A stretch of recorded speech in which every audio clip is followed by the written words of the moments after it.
گرمی کے دنوں کی بات ہے۔ دھوپ آگ کی طرح تپ رہی تھی۔ امان مسجد آیا، لیکن مشکیزہ میں صرف ایک قطرہ پانی رہ گیا تھا۔ اس نے سوچا، میں وضو تو کر ہی لوں گا، لیکن اگر کوئی مسافر آ گیا تو شاید اس کو مجھ سے زیادہ ضرورت ہو۔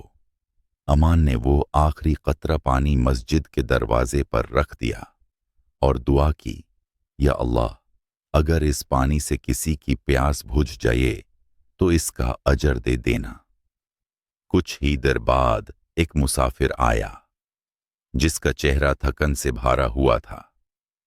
اس نے پانی دیکھا اور کہا، یا اللہ، جس نے یہ پانی رکھا ہے اس پر رحمت برسا۔ اس رات امان نے خواب میں دیکھا، ایک روشنی کا فرشتہ کہہ رہا تھا، تم نے اللہ کی مخلوق کا خیال رکھا، اللہ تمہارا خیال رکھے گا۔ صبح جب امان اٹھا، اس کے دروازے پر مدد کا پیغام تھا۔ اس کے کام کے لیے پوری امدادی راشی منظور ہو چکی تھی۔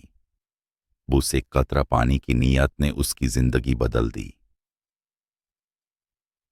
سیکھ، چھوٹی سی نیکی کو کبھی حقیر مت سمجھو۔ شاید تمہاری ایک نیکی کی وجہ سے اللہ تم پر سمندر کی رحمت برسا دے۔